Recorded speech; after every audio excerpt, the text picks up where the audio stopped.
Hi, I'm Tamara, and this is TELUS Talks with Tamara Taggart.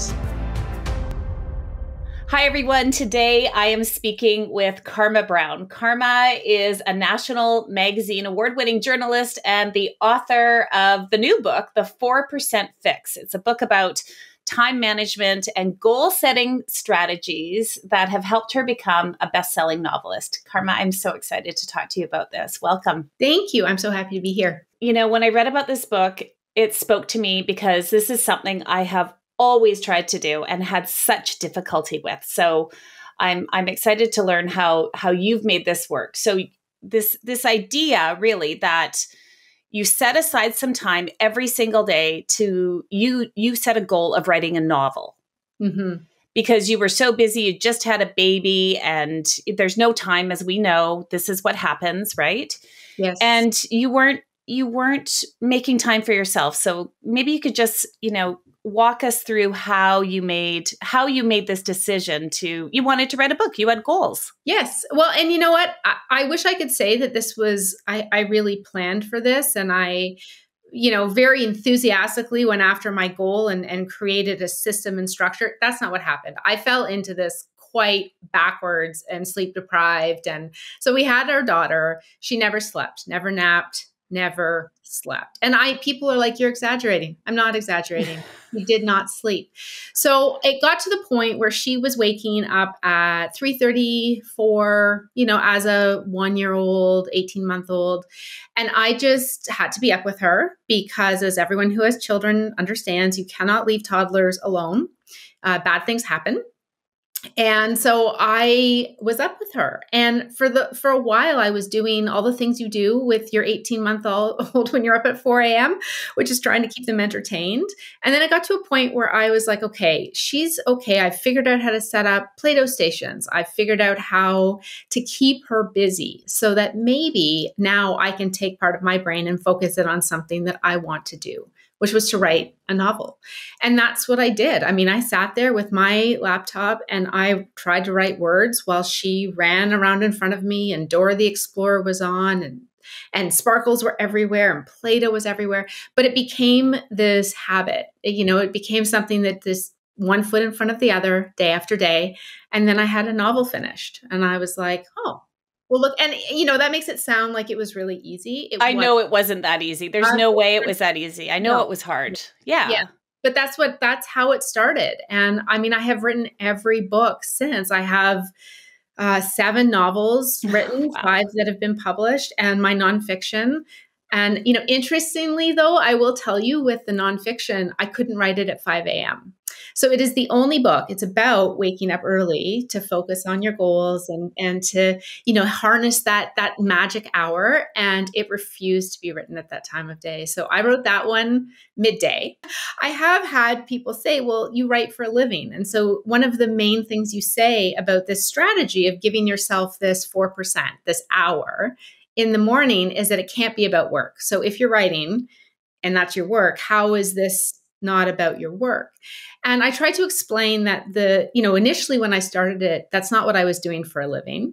But also there's a creativity to novel writing where you're building this world and you're building these characters and it's very free flowing and it doesn't feel like work. I have lots of other parts of my job as an author that feel like work, that are more of that busy work type of thing. But this creative aspect is not that. And so I think with the nonfiction, which was a lot more like writing magazine articles where I was doing research and interviewing people and transcribing those things, it didn't have that free flow creative, I'm building something from scratch.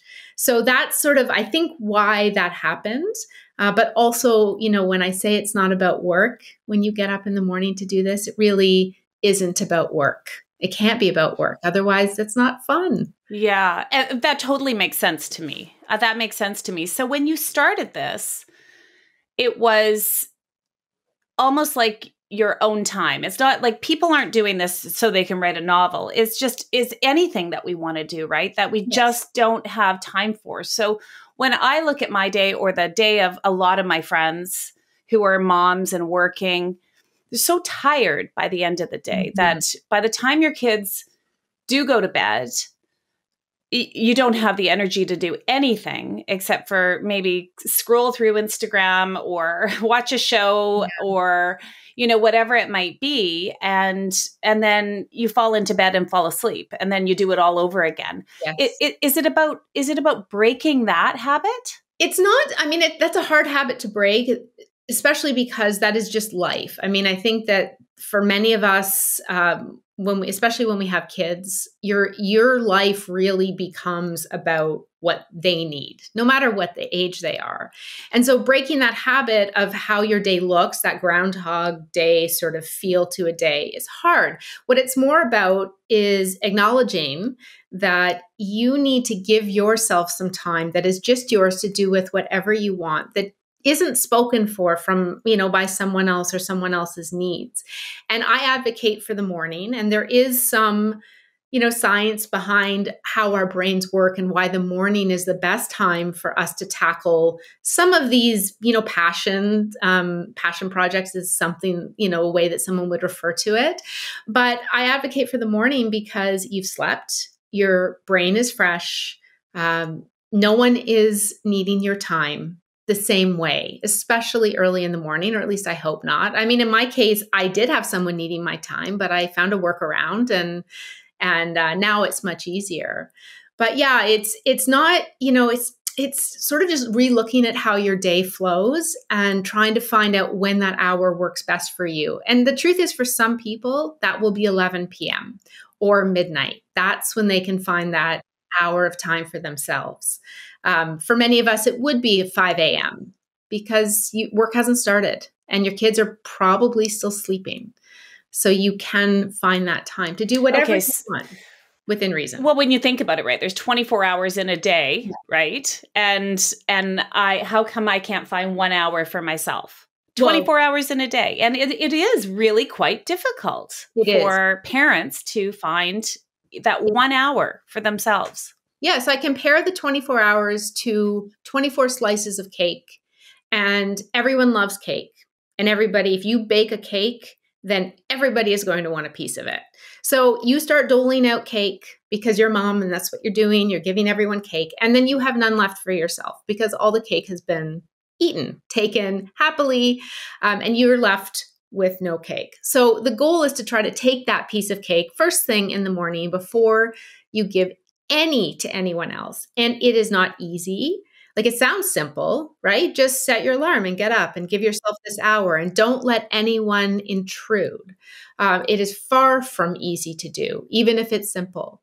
But you do have to put boundaries around your time. You do have to get away from this idea of being, the person who's always there for everyone else and doesn't give themselves the same respect. And even if it's to sit and drink coffee and stare at the window, watching the birds that are now all here in the springtime. I do that sometimes in the morning. That's my 4% fixed time if I'm not writing. So there's so many different ways you can use it, but the point is to find it and to take it. And you don't have to be, it's not just parents who are packing their days with things. It's people that don't have kids. We all tend to do that, don't we? It's almost hard to stop and take something for yourself.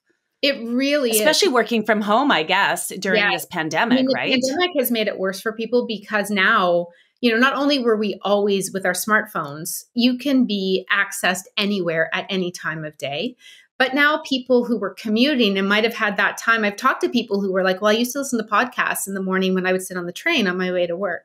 And now they don't have that commute, which on the one hand, they're happy about, but that just leaves another hour where they can start working earlier. So even without kids, we are really good at finding ways to suck up our time and to not make sure that we're giving ourselves the time, to really do something that we've always wanted to do, and then just haven't been able to find that time for. So it does have to be purposeful.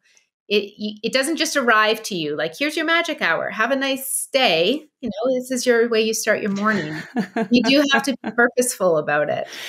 So talk to me about how you decide, what is most important to you. Like if you have tons of different ideas and dreams that you've been putting on the back burner all this time, how do you find, what's most important? I think it's different for, depending on who you are and what makes you tick. But I'm a list person and I really love my lists. I'm type A list maker. So the way that I approach it when I'm thinking about other things I'd like to do with that 5 a.m. time, because there are other things that I do aside from create that space for creative writing. I just make lists of things that I'm interested in. Do I want to learn a new language? What books am I interested in? Is there a series I'm trying to get through? I tried to bake macarons and learn the ukulele, which did not go very well. So I'm not musical, so that one's off the list now, but I know that. So, I think that's one way to do it. Another way that I talk about in the book, it's called your focused four. And this doesn't necessarily give you, a lovely list of all the things that you would check off, like a bucket list of these items that you'd like to put into that 4% hour. What it is more about is focusing your day and your priorities. So the focused four is a list. There's 4 categories that I use. You can do whatever you want with it. You can have 5, you can have 2, but I choose 4. One is a health category, health wellness. Another is family. Another is creativity. And another is productivity. And so every day I think about one thing that I can fit into each of those categories. And it could be something as simple as in my family one, all of us go for a walk after dinner. Creativity could be, I have a new book idea and I just want to write out a couple paragraphs of what that looks like. Or I try to paint something. I mean, there's just any number of things, but it's meant to be a small, achievable thing that you can do that day, that you can check off, that makes you feel, somewhat productive, but is still focusing you on your priorities, on those things that matter the most to you. So I know that if I get my focus 4 list handled in a day, I feel really good about my day, no matter what else has happened or hasn't happened, I guess, depending on the day. But So, you always see that hashtag, and I know you've used it too, the 5 a.m. writing club or, how, if people do want that time, like I would love that time. I would love that morning hour to myself where I could actually be productive and not worry about, all the other things that I have to do just to keep the family, happening. What do you do if mornings are just not your time? Like it's just hard. You know what? You might have to just give up on the idea of the morning. You have 2 choices. One, you can try again and try in a more gentle way. So it's not like you wake up if you're used to getting up at 7, you should never just set your alarm for 5 a.m. and expect that you're going to get up and feel super excited and motivated to do this wonderful thing you were really excited about at midnight, because that won't happen. But maybe you get up at 6:45 and you take that 15 minutes to think about this item that you've chosen or to put a little more structure behind it. And then the next day you get up 20 minutes earlier. And maybe by the end of the week, you're getting up an hour earlier and you're now starting to use that time. I mean, it's like training for anything. If you do it so suddenly, some people can do it cold turkey and they'll be really miserable for a couple of weeks and then they readjust. But you can't be sleep deprived either. I mean, like it can't be about work. It can't be about depriving you of sleep. So if the morning really doesn't work for you, and for some people it doesn't, either because they are just not morning people or their lives don't work that way, they have too many other responsibilities happening, then you look for that hour that you can find through the rest of your day. It's there. You just need to figure out where it is. It's often hiding in the evening when you turn on some mindless television that can be very helpful for our mental health, but also maybe a couple of nights a week you don't watch that show and you take that hour to do, that other thing that you want to do away from everyone else, where it's just your time and just your space. I feel like I'm similar to you. I'm a list person, an A-type person. I'm hearing you say that. I also know that I'm an all or nothing person, right? Where I'm like, just going to get up at 5 a.m. tomorrow and I'm going to try it. And I'm going to, yeah, I am a bit like that. Yeah. You're also talking about easing into things, being forgiving with yourself about, what your limitations are and all that sort of stuff. And that is not going to be easy, right? It will take a little bit of dedication and to get there. It's interesting because I just, you're right. There is an hour for all of us. There really, truly is an hour for all of us. Most of us, yeah. Of course, there will be some people for whom that is truly not possible right now. Yes. It will be true later, but definitely for most of us, we have an hour that we can find.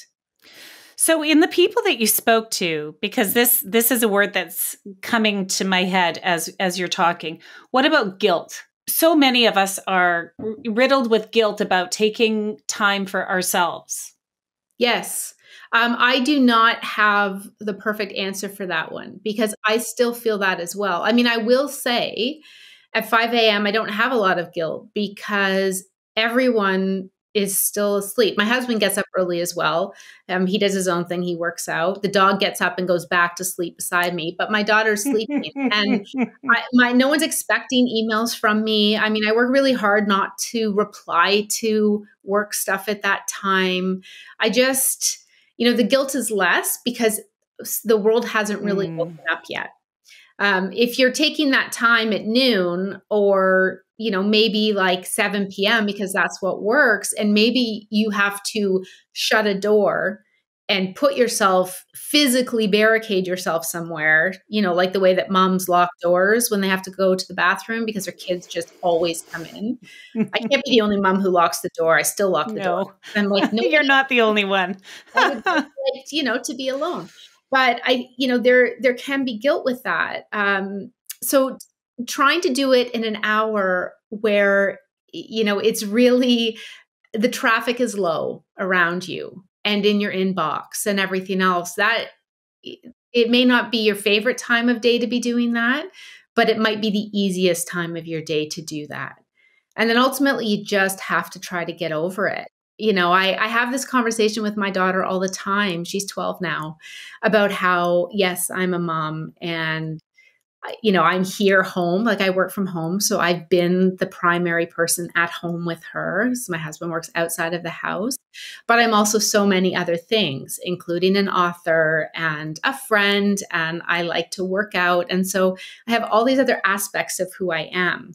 And it's taken me a few years to realize that, it's important for her to understand that and to see that and to see me not being the martyr mom or feeling guilty all the time about taking time for myself because I deserve to have that time for myself. I mean, why do parents not deserve that? Or why do people who are, maybe they don't have kids, but they're working a lot and giving everything they have to their businesses?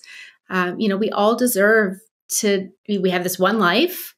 We do not know how long it is. So we all deserve the opportunity to have that opportunity to explore our curiosities and to be curious and see where we can push ourselves. So, I don't have the magic answer, but that's sort of how I try to look. That seems like a pretty magical answer, though. I got to say, Karma, that is it's a great answer.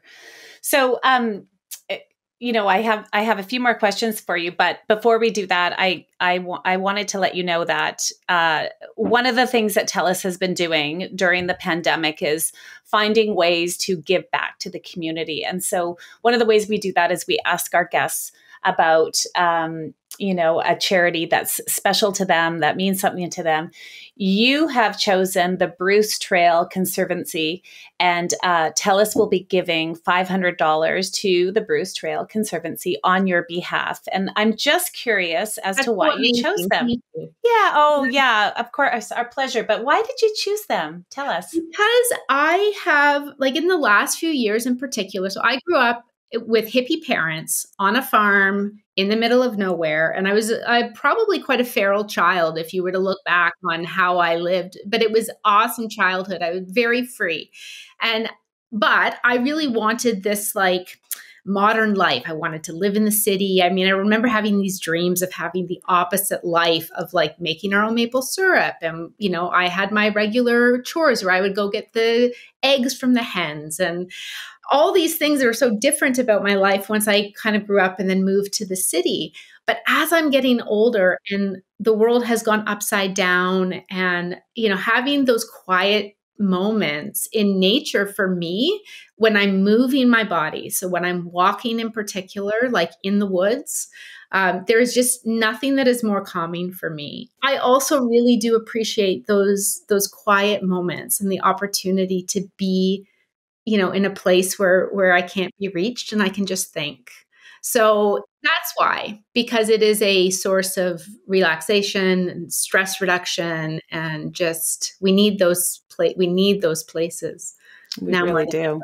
Yeah, we do. Okay, so as we start to wrap things up here, what are the main, you know, if there are main do's and don'ts for someone who wants to start this? Yeah, well, we covered one of them, which is like, don't set your alarm for 2 hours earlier than you normally get up. Because unless you're able to fall asleep 2 hours earlier at the other end, which is very difficult. So don't do that.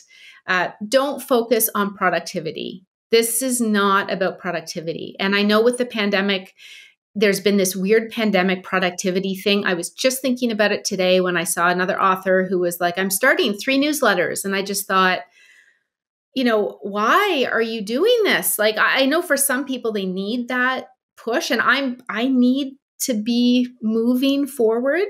But I think there is this idea that we're home so much more. We have a little more time on our hands, maybe, and we should use it. You know, we should do something with this year.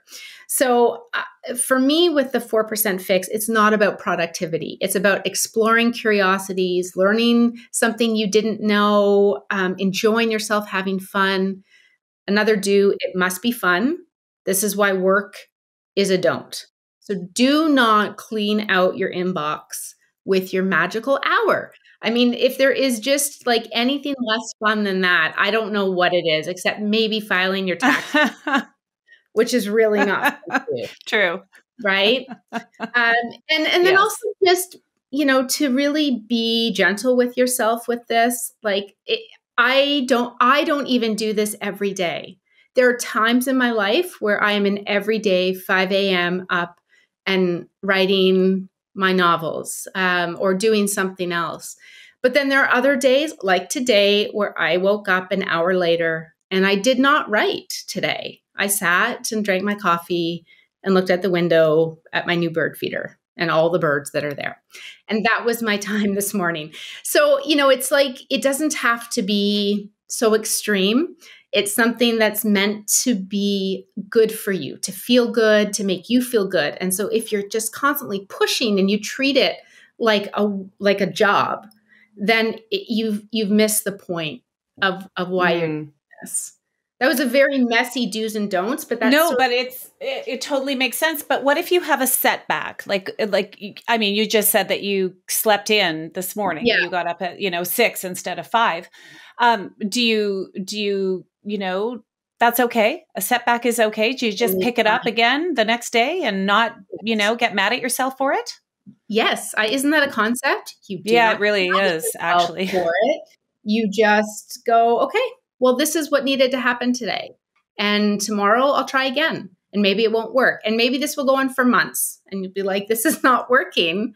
And that's okay too. You can try again later. I mean, again, it's not meant to be a job. It's not about productivity. This is not about ticking off a whole bunch of boxes on your to-do list. It's about something deeper and more meaningful than that. Yeah. It also doesn't have to be a huge thing, like writing books. I have an author friend who usually is an 8 to 9 a.m. riser, and she started to get up just before 6, and she drinks her coffee and reads. And she's been doing that for months, and it has really changed her perspective about how her day is starting. So, there's and I think that's what I like about it, Karma, is that it's not about work, right? And we always hear about how to be more productive with work. You get up early and you do all the things you got to do, and then this is about it's about finding what you love, or even as you say, right, to watch the birds out the, you know, and really it does something to you that ends up making you happier and more productive, if you will, and maybe not as frazzled or all of those other things that come with us filling our schedules too much. Exactly. It's sort of like taking a big, deep breath and then just gently releasing it. I mean, that is sort of what it's like. And it prepares you for everything that's coming in the day, which for many of us there's a lot of stuff that comes after the world wakes up or our worlds wake up. So it is that moment to just take for yourself. Okay. So do you have one last final piece of advice for anyone listening right now who is like, I'm going to do this. I'm going to do what Karma said. I'm totally into this. Tomorrow morning, I'm setting my alarm for 15 minutes earlier just to ease in. Any other advice? Just do it. I mean, I joked with my dad that at the beginning when I was writing this book, and I was like, the truth is, there is no secret. You set your alarm, you get your feet on the floor, you do not hit snooze. That's another don't hit snooze. And you get out of bed. But you can't write a whole book based on one paragraph about how you set an alarm, put your feet on the floor, and get out of bed. But that is the secret. That's the secret. So if you want to get up and do this tomorrow, and you're going to set your alarm 15 minutes earlier, do not hit snooze, put your feet on the floor and get up. And that is like, I mean, that's an amazing thing to do. And then try to do it the next day and then the next day. And it suddenly becomes something that feels much less hard and is more like a habit, right? So don't hit snooze. That's my final, do not hit snooze. Okay, I will have that. I will keep that in mind tomorrow morning. Karma, honestly, such a joy to talk to you. Really inspiring and great advice. And it's all just about, finding what's important to you and doing it. And even if that means reading a book or watching the birds or sipping your coffee and just being with yourself, what a gift to tell us about all of that. So I really appreciate it. I want everyone to know that they can follow you on Twitter and Instagram at Karma K Brown. And that's Karma with a K, Karma K Brown. And you can visit Karma's website at karmakbrown.com. There's lots of information there. She's got lots of books to read. And the 4% Fix is available now in bookstores and wherever you buy books online. Karma, thank you so much. Thank you so much. Thanks for listening to another episode of TELUS Talks with Tamara Taggart. Be sure to subscribe so you can join us every Tuesday for another conversation. You can also check out our website, telus.com/podcast, and subscribe to our YouTube channel at TELUS Talks.